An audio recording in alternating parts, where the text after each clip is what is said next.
So,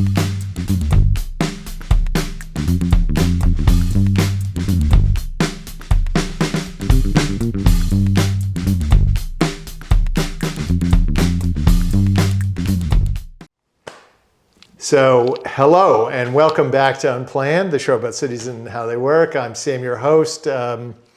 Remember to hit like and subscribe. We always like more viewers on the show, and we like subscribers as well. Today we have the great pleasure and the great opportunity to dig into a subject that is on everybody's minds, partly because it's in the news so much, but it is a fascinating and an ancient place, and we are going to hear all about it. From Afarin Bellisario, who has very kindly agreed to spend some time with us and talk about the city of Tehran in Iran. And what a thrill. Welcome to Unplanned. Thank you very much. I'm happy to be here to talk about Tehran. I wish that the timing would have been a little bit more conducive for people to travel there and enjoy the beautiful city of Tehran. But I understand, you have to take my word for it for now and take some pictures of the city as it's on the internet all over the place. Well, yeah, and just to start us off, and just to make an admission here, a confession here, my knowledge is so limited that I have my laptop here, and we are both looking at a map of Iran and the region and Tehran, which we can see on the map. So really, I'm starting from close to zero. Sure. But we think a lot about cities, and we care a lot about cities. Yes. So why don't we start with what is actually, and I know very little about you as well. So why don't we start with what's your connection to? Okay, so first of all, I was born and raised in Tehran, and I came to M.I.T as a student. I stayed there, became a good mechanical engineer, got a PhD, got an MBA, worked a lot in the high tech. I'm still doing consulting, and I am doing a lot of mentoring for M.I.T, working with young entrepreneurs and young students who want to be entrepreneurs.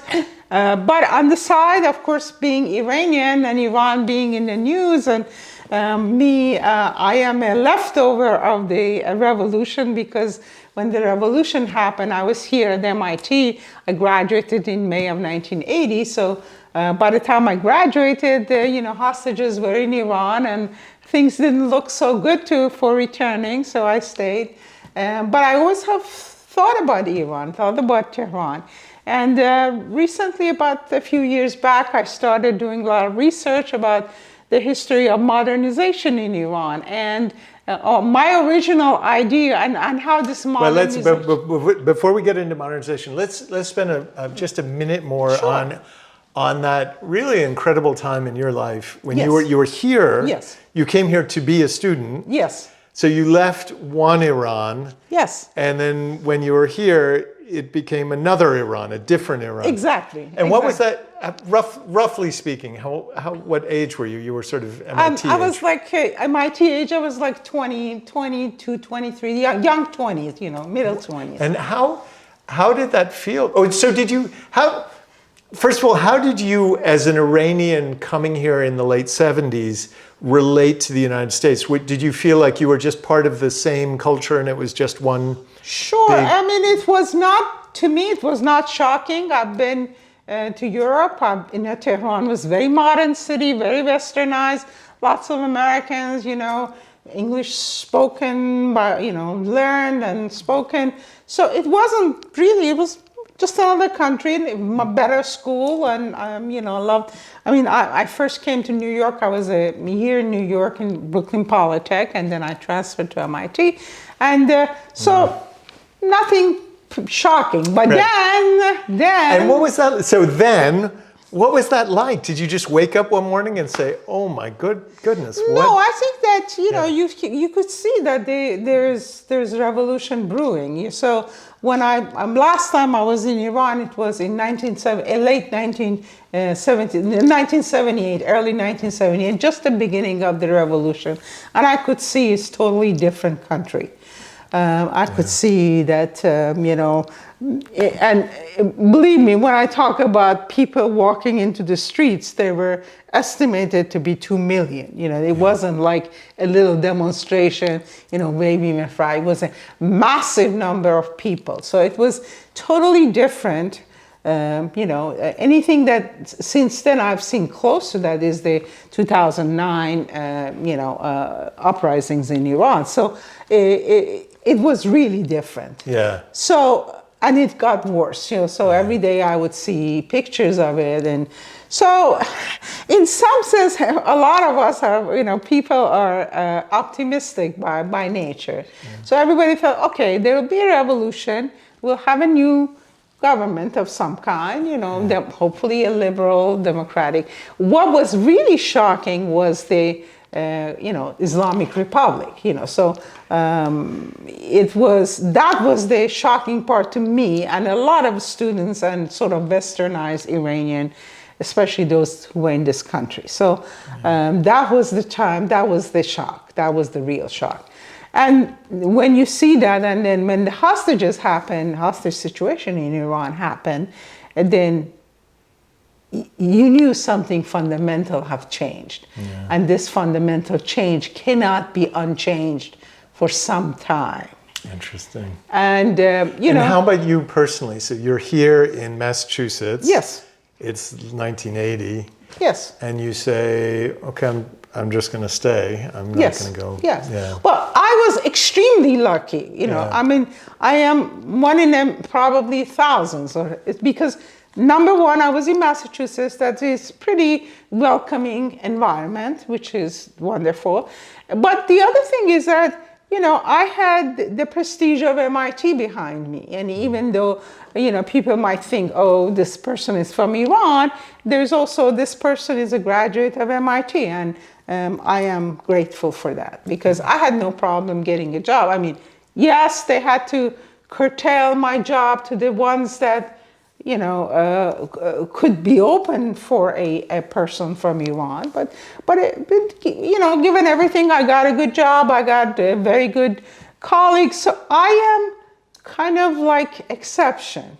Yeah. Whereas many, I write a newsletter called Goharname. And that I just did a piece today because I thought it's timely to talk about Iranian in diaspora. And there were people who were lost jobs, fired from jobs. There were people who were insulted. There were people who were physically assaulted, beaten up. So it's, it was not a pretty time. Yeah. And we blended in and we survived. And again, I'm very lucky to be where I am. So, yeah. But the other thing is that, I was also lucky because I started from, I didn't leave a house and a job and a family back in Iran. I started like a lot of young people in this country. And in that sense, it was, there was no regret in that sense. Yeah, no, it's absolutely fast. All right, so that's a little bit of your background, a little bit of your history. Yes. Well, let's talk about Iran. Let's talk about Tehran. So let's dig into it. You were starting to talk about modernization and an interest that you had about it. What's that all about? Like, what is that? So I'm a technologist. I have spent all my life in my professional life in technology, and I. As one of the technologies that I have been very much involved in is cellular telephones, the smartphones.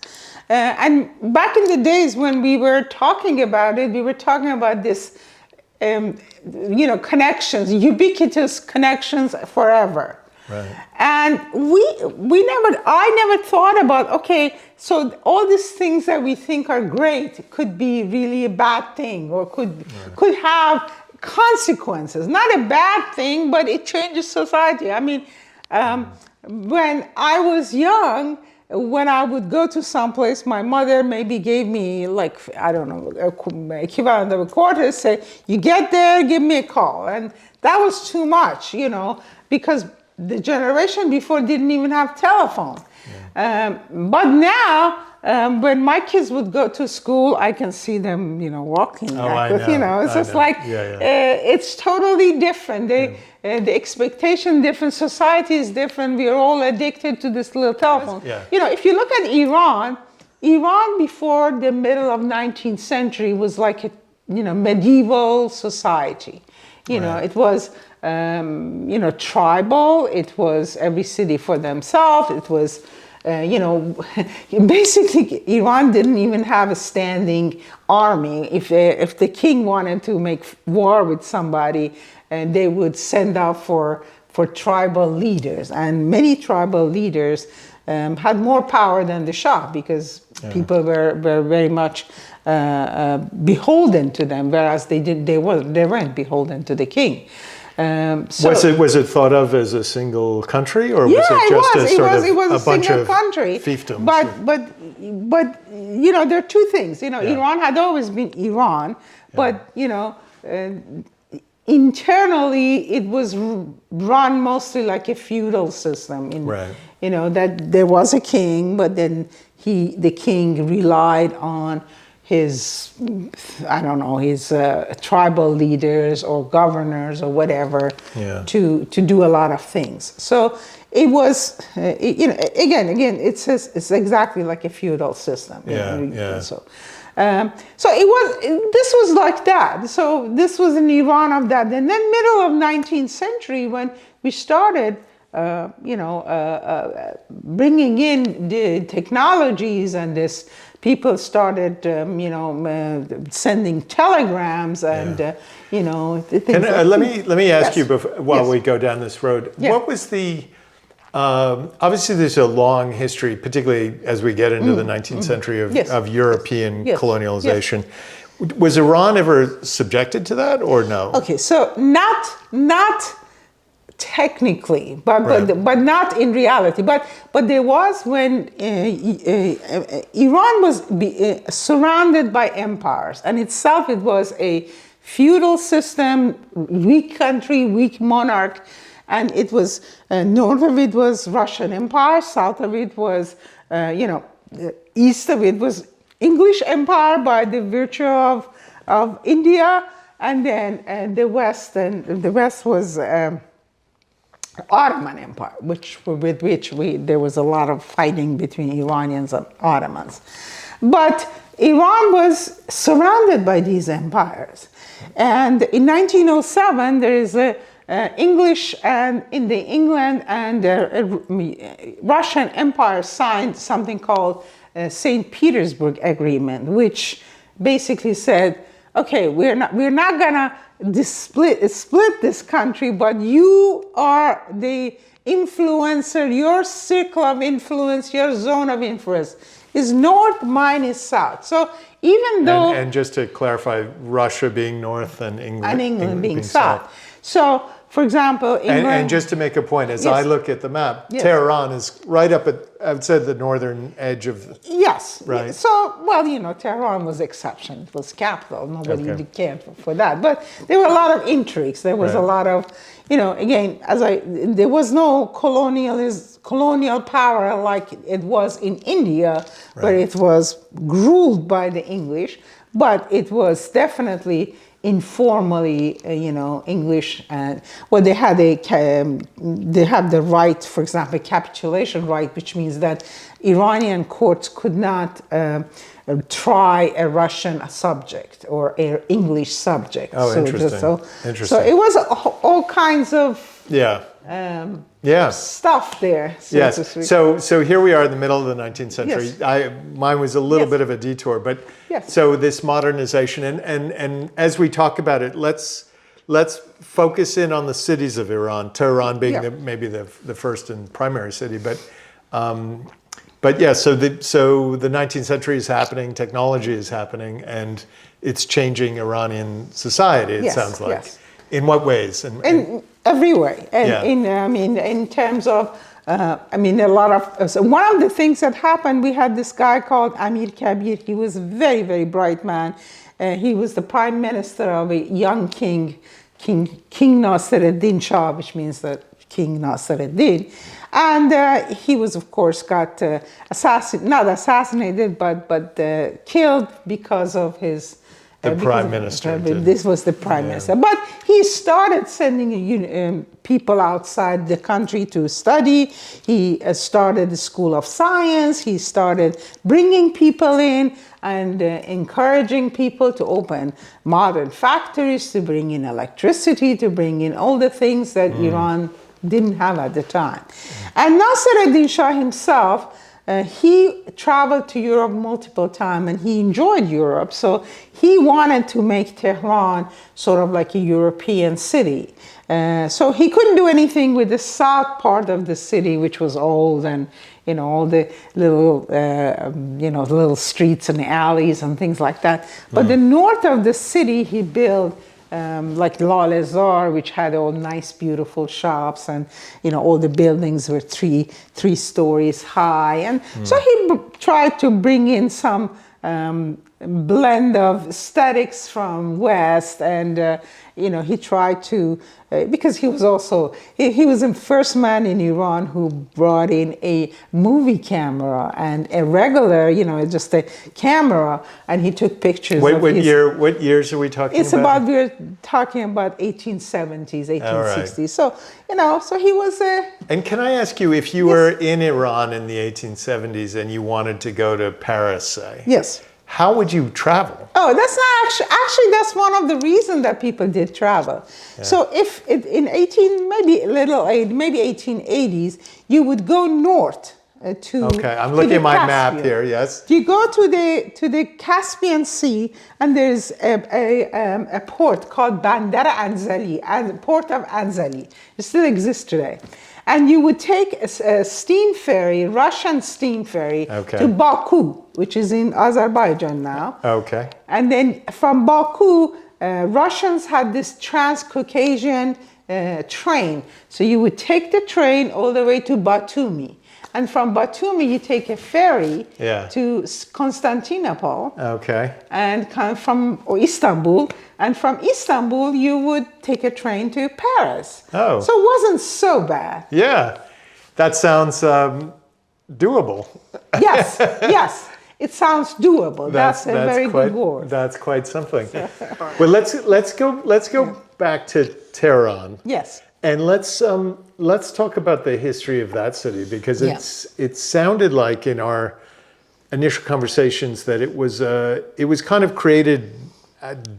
What did you say? Yes. Hello. There was nothing there. Tabula rasa. Tabula rasa. And yes, they decided to form a city because there were other great cities in Iran. There are other great cities in Iran. Yes. So why don't you tell us a little bit about what some of the other cities are, and then why Tehran was created, in effect. Sure. I mean, Isfahan, of course, everybody had heard of Isfahan. It's a beautiful city. It's the city of Shah Abbas. Shah Abbas in 16th century, he created the city and built beautiful monuments and castles and everything else. But it was the city that kind of like had his name on it. He made this city famous. And then there was Shiraz, which was also pretty, but again, it was built by some other dynasty, and I don't know why, but dynasties like they have their own thing. Everybody has to have their own thing. So, yes. But when Shah of Qajar came to power in the 18th century, they decided that they wanted different, capital, and they selected this. It was a very small town, large village. So they said, okay, this will be our but. Strategically, Tehran is built. It's a very high city. It's about 1,200 feet from the sea level, and it is in the skirts of Alborz Mountain. So it's very pleasant weather, lots of water, stuff like that. Certainly for a small city, but they started the city there, and it's pretty small. And this Nasser-ed-Din Shah, which I said, he wanted to have a better capital. So as part of this modernization effort, he put he made the city bigger, by extending the walls further. He makes them make the walls like hexagonal, and inside he built this nice streets and beautiful. A lot of most beautiful architecture in Tehran today comes from Qajar period. Now, so if the city is, this person has this vision of a larger city, a bigger city, where are the people coming from to? From everywhere. As everywhere they do today. From everywhere, in Iran or from all over the world? Everyone from Iran, but also from others. Yeah. I mean, most cities in Iran, except for Isfahan, which has a very large Armenian contingency, Armenian population, and Yazd that had a lot of Zoroastrian population for historical reasons both. Most cities in Iran are like one religion. They are all more single religion. They are. But it could be different. This city would be that religion. This city would be that religion. Mostly Muslim. Mostly Muslim. The vast majority of Shia Muslim. Yeah. Tehran, as it started to expand, it became also very multicultural and multi-ethnicity. For example, Tehran had almost 20% Jewish population. There were 11 synagogues in Tehran in 1905. So it's a pretty nice mixture. Yeah. So you had, for example, Jews. There still are streets in Iran that is called like Jewish alley or Zoroastrian alley. So even though people tend to they're not really mixing, but they're all side by side. They are side by side. So that was the thing that made Tehran. For example, after this is a little later. This is early 20th century. A lot of Armenians made movies and theater and this, and then Muslim religion does not accept singing for secular purposes. So there was a lot of Jews and Armenians and Zoroastrians who would be, entertainers and bring in culture to Tehran. Right. So now, what about? So you were talking about technology, and this is an expanding city. What about things like? There's one big one that I'll get to, but what about things like electricity? Yes. Et cetera. So that's all being coming in. I mean, not everybody in Tehran, but I wrote a book called Silence Whispers. I have to put the No, absolutely. We're going to ask you about your book. We're going to ask you about your book. But for example, there's this family that's wealthy, and they bring in electricity into their house. This is early 1900s, 19-something. Right. So yes, so electricity. There was the big one that's in my mind is water. What is it looks to me, looking at a map, it would be very dry, but I don't know this. Tehran has some water, coming from as a river. Yeah. Big one was Karaj, which is dammed now. Yeah. But there are other ones that are still coming. But most of the city's water comes from two things: from springs. Yeah. For example, near my grandparents' house in south of Tehran, is Sarcheshme, which called the head of the spring, and there was a huge spring there, and then back then they would build this very large tanks that people would come in and get water from. Yeah. So water comes from springs and wells. Does it rain there or no? Yeah, it rains. Yeah. Not as much as Massachusetts, but it's very similar to Colorado in that sense, because it is south of it is very dry. As you drive south, you get to Qom, and those are very dry. Those are really Kavir. But north of it is pretty, lots of water. So there is water. Right. And what was it like? So now I'm jumping back to your own personal history. Mm-hmm. What was it like growing up there as a child? I mean, what was it? Lots of fun. Why? What was it? What made it fun? Well, first of all, Tehran, when I was growing up, it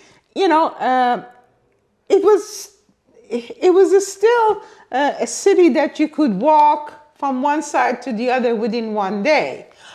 Right. So that made it, I could go to my grandparents' house and walk, or my mother would take me with a taxi, so it was pretty, everything was close, kind of close. Not for me, it was further away, but still I could see, and Iranians love to spend time with the family, and when the family, I mean extended family. So I had, I don't know, 5 aunts and 4 uncles, and families were big. They had children, their houses, they had big yards, and you could play with them. So it was not, it was fun. Were there streetcars? You said taxis. Oh yeah. But taxis, buses. I remember this. We had double deckers in Tehran. Oh, did you? Yes. Are they still there? No, they're still there. They're still there. Yeah. So by the time I came along, Tehran was pretty, still, south of Tehran, you could see the old-fashioned things, but the north of Tehran was like everywhere else. So, but no underground rail. No, underground is new. It's actually was planned. Were planned in the 70s and built recently. Were they actually built? And what about another one that has always been in my mind is there a train system in Iran? I mean. Oh train system. In 1930s they built a train. From north to south. First it was from Tehran to north and from Tehran to south. And then it expanded to different places. So there's a good train system in Iran, sure. And if you start from this modernization, and this modernization also comes with the modern ideas of parliament and things like that. That started in Tehran. And it didn't start in Tehran. But at the end of the day, when the Constitution was signed in 1906, the place that we had the parliament was in Tehran. So that became like center. And Nasruddin Shah, when he started in the 19th century, also wanted the Tehran to become the symbol of a unified Iran. Nasruddin Shah wanted an army and all the things that go with the central government. He started that, but really, the idea of the Iranian modernization and parliament and democratization and everything else was to have a central government that is, relatively strong, and Tehran is the symbol of it. Interesting, yes. And then that idea took off. That idea, Tehran stayed the most important city in Iran. And today is 10 million people. 10 million people, Yes. Yes. And so just so tell us about your book now. What is, so first of all, give us the title again, because. Silenced Whispers. Okay, and it came out last year, right? Yes. Okay, so what is it? It's available from major bookstores and Amazon, of course. Excellent. Mr. Bezos, yes. Yes, right. Always Amazon. It's either Amazon or Musk or somebody. So, as I said, I wanted to talk about that period in the Iranian history, and the reason is everything that we see today started then. This differences between more religious and traditional people and the westernized people, and this chasm between them, and this internal divisions in Iran, and this, of course there was always a conspiracy theory about the Westerners, especially English, but that's a different story. But I wanted to write about that period in Iran and connect it to the period today. Which I think is very, very timely. As a novel or as a sort of analytical work? It's a novel. Yes. So when I first started thinking about the subject, it was not a novel. And then I decided there's so many non-fictions written and nobody wants to read it. So I said, well, maybe and then one morning I woke up and the idea of the novel and this young lady. Tell us who's the main character? What's the story, roughly speaking? It's a story about a young woman. Her name is Gohar. And this is a young woman that is basically at the heart of everything that's happening, all the turmoils that's happening in the first decade of 20th century, first and second decade, obviously. And it's a love story. She falls in love. When the story opens, she's 14. She's precocious. She doesn't take no for an answer. She's, she has her mind of her own, and she's in this society that's very, very closed, very traditional. She's supposed to do what she was told, and of course, she always finds a way of not doing what she's told, and that creates a lot of friction all by itself.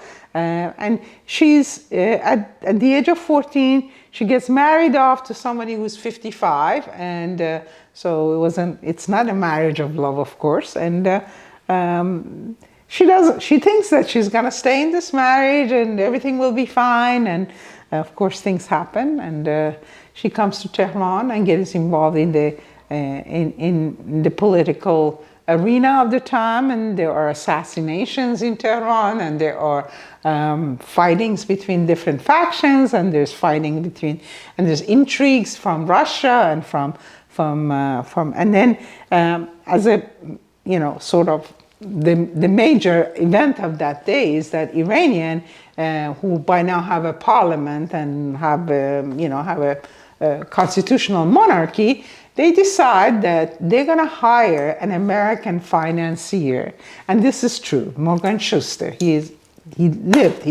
existed.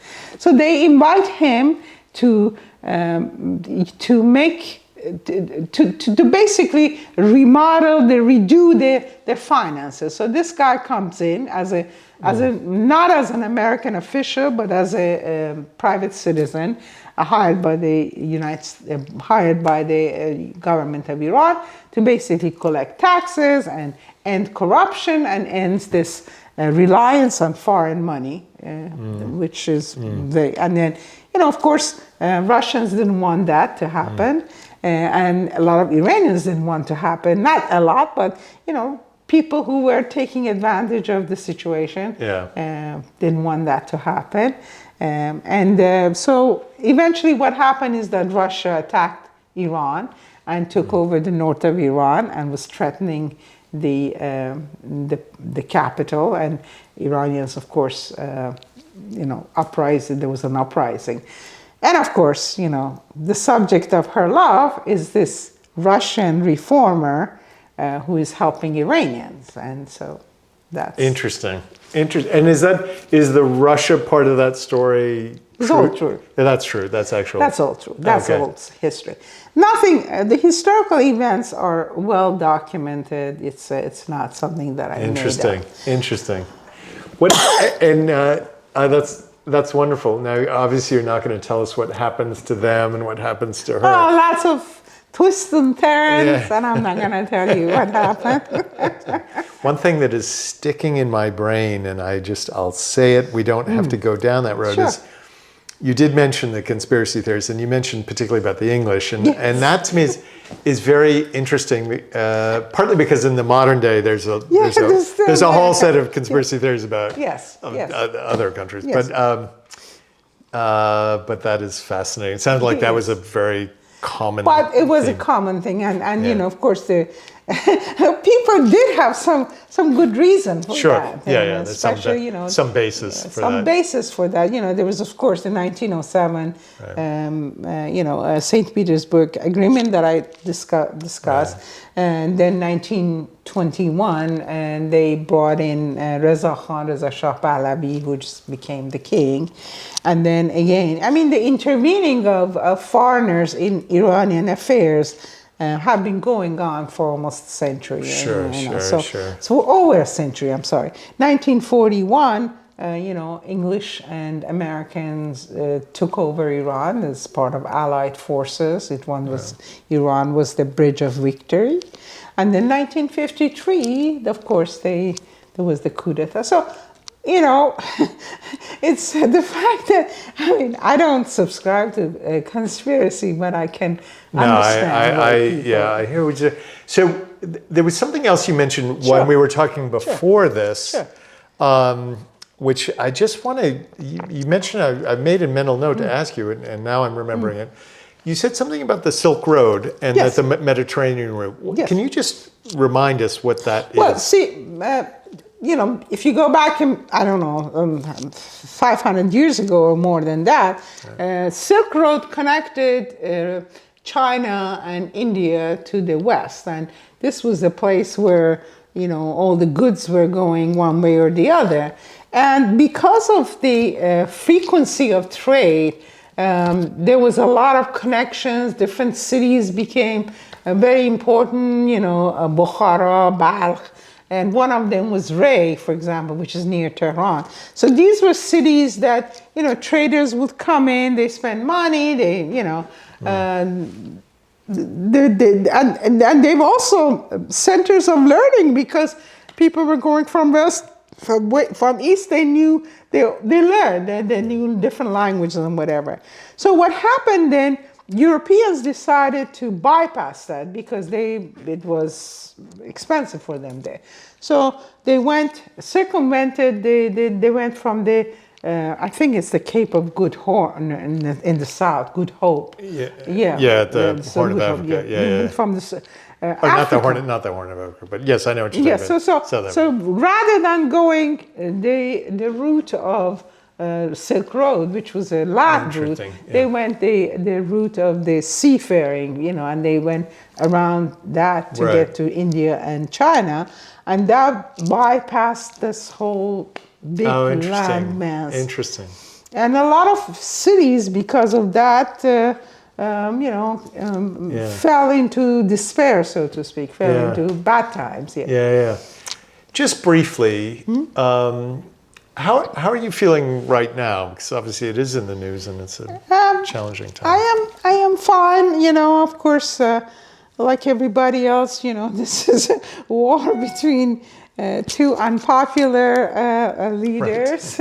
And I think that there is a sadness for anybody who had lost their lives and livelihood, not only Iranians, which, of course, it's my country and I, love it and everything else, but also people, innocent people in Israel and in other countries that who. How do you relate to your country of birth now? I mean, you've obviously been away from it for a long time for very good reasons, but how do you?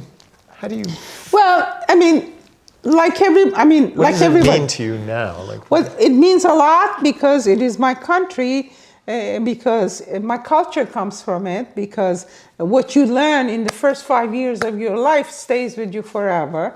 And I have a genuine respect for the resilience and the culture and everything else. There's obviously I'm not involved in the politics of that country. Obviously, I'm not involved in the conversations, but still there is a lot of love and good feelings for it. Yeah.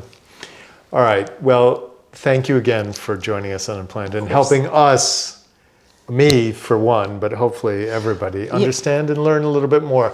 Now, as a closing, give us the title of your book one more time. Silenced Whispers. And I would love to come back and talk about Tehran more. Yes, that would be wonderful. Tehran is a great city. And I sincerely hope that these things will go away and everybody will have a chance to go. Well, I was going to ask you, would you recommend anybody go? But it's probably... Not now. Well, thank you again. Sure. Thank you.